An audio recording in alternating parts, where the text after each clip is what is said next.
Yo, what's going on, boys? We are back with another video. In this one, we have another event tips video. So today, SDS dropped a live series event, so you're only allowed to use live series players. So it's pretty straightforward.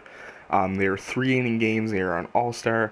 Your match team overall can be 85, and you cannot use a player under 62 overall. So you cannot use Fearbend for all of you little bastards out there that like your knuckleballs. So it's pretty straightforward. So it's only live series cards. 85 team cap. You can use Trout, Arenado, Bellinger, Yelich, all the high rated guys. You just can't use Fearbend, thank God. So it works the same way. In events, you get your cumulative rewards, you get your streak rewards. So if you get 12 wins before you lose twice, you get a diamond. 85 to 89, same thing with 9 wins for gold, 6 wins, yada yada yada. It's the same as it always is. We can take a look at the cumulative rewards here. So 1 win, you get a pack. 3 wins, you get a silver Manny Machado. Good for like collections and stuff if they bring back like the Honus stuff that they had last year. So might be something. 30, you get a Jason Kendall. Wow, that might be the lowest power I've ever seen on a gold card. Ever. But once again, kind of the same boat. 20 wins, you get a random gold player. 25 wins, you get this Troy Percival card. Now, if he had, like, if he had another pitch, if he had, like, a slider or a cutter, a sinker, a two-seamer, something, then he would actually be pretty nice because he has really good per nines. 105 hits per nine and 115 K per nine is very nice. It's got a 97 fastball, so that can probably reach like 98, 99 even. But the thing is, everything moves vertically. There's nothing that's going to fool you. There's nothing that's going to break in on your hands, nothing that's going to cut away. So I would kind of steer clear of this card. I think once you get him, you should probably just sell him. I think you're better off doing that. Although I think there is a mission in the second inning program for breakout pitchers, so maybe do that first with them, and then sell them. I think 30 wins, you get a set 15 headliner. That's the one with Cy Young that was released, I believe, 2 weeks ago. I think it was. 35 wins. Oh, he's back. If you guys played last year, Kenny Lofton was the Cleveland Indians collection reward last year. And for the first 2 months, this card haunted everybody. He was everybody's leadoff man. Everybody hit like 500 with him. He was absolutely insane. Now, the game this year doesn't really cater towards cards like him. So I really can't see him being that expensive. But really good contact. The power's obviously not there. Vision's decent. Vision doesn't really mean a whole lot anyways. But I mean, maxed out speed, good fielding, just doesn't really have an arm or a power. So I mean, you could put him in center field. He'll practically catch everything. Although in this game, who knows if he will. But I think he's definitely better suited for like a left field type player. And I mean, you guys could try him out if you guys are a fan of like Tony Gwynn and stuff like that. You'll probably like this card. I just find the cards like this, these kind of slap and dink and dunk kind of guys, were a lot more effective last year compared to this year. But still not a bad card. I might try him out just because I loved Lofton so much last year. But 40 wins, you get a couple pats. 45, you get some stubs. At 50 wins, you get a 94 overall Fred McGriff. SDS just loves the Atlanta Braves for some reason, whatever reason. But 105 contact against righties, 105 power. One of the best splits for first baseman, I believe.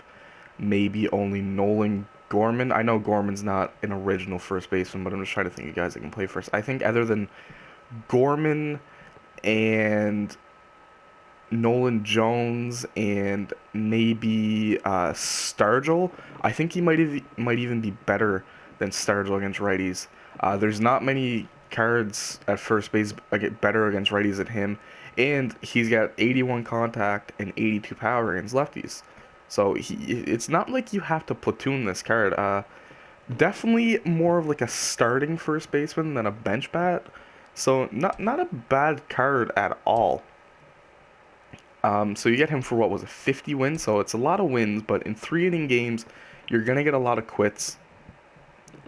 definitely not a bad card. I mean, the fielding's it is what it is for first baseman. He's not that bad. 69 fielding, you can kind of get away with, but definitely not bad. Depending on how his swing is, it's just there's so many first basemen.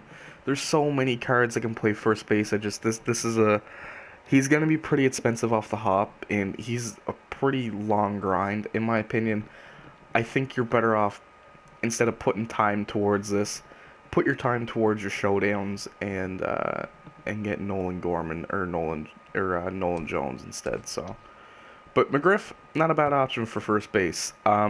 60 wins you get a ball and pack, 70 wins you get 2,000 subs, 2,000 XP, and then 80 wins you just get some packs, 90 wins you get some more packs, and then 100 wins you get 5 ball and a habitat, so you get 5 golds essentially. So, um, I might actually play this. The rewards aren't that enticing. It's just I'm so goddamn bored of this game right now.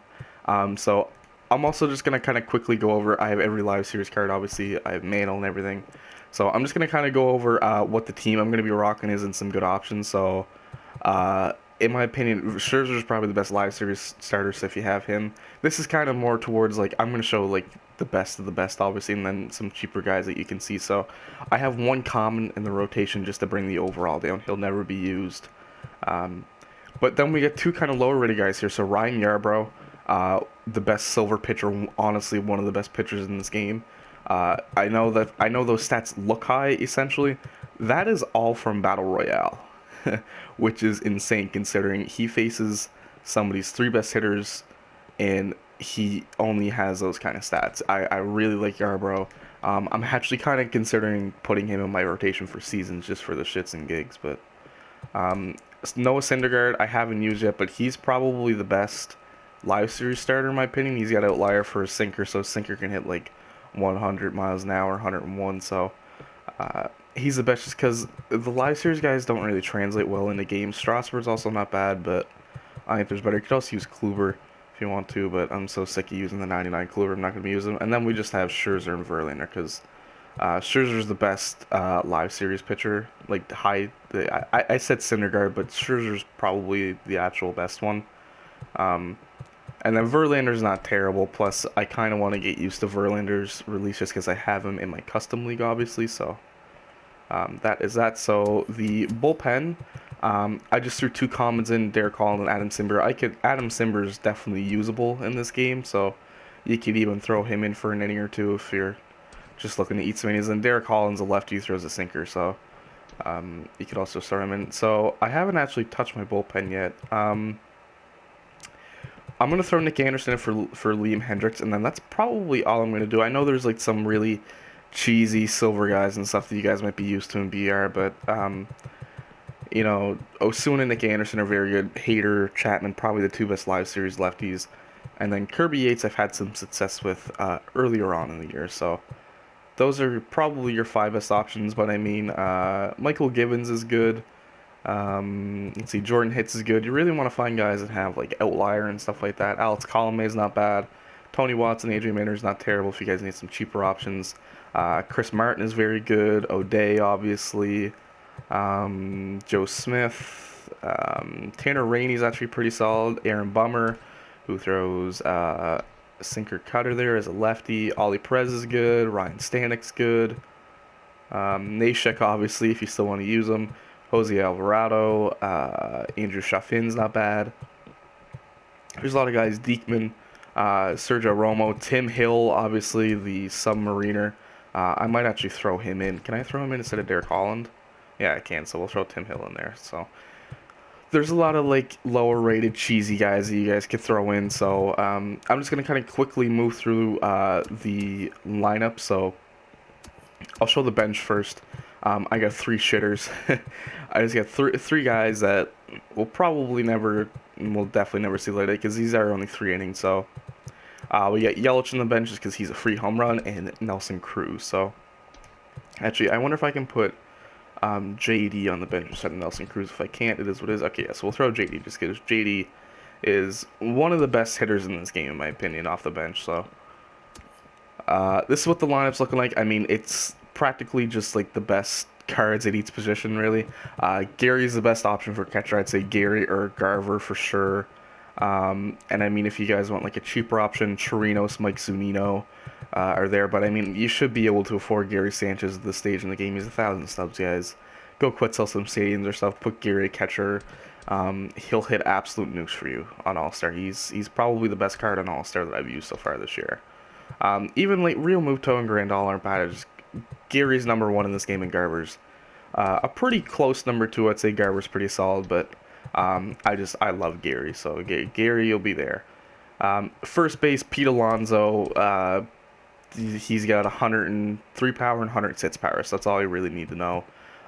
If you guys don't want to use a diamond there, if you want to bring in your team overall, Muncy, Matt Olson, Edwin Hoskins, all very good options. Even Jesus Aguilar, Justin Smoke, Vogelbach, Ryan O'Hearn, all very good options if you guys can't afford Pete Alonso or you want to bring your team overall down. Second base is a bit of a tricky one. Most people, you could go Glaber or Moustakas for sure. I went with Jonathan Villar.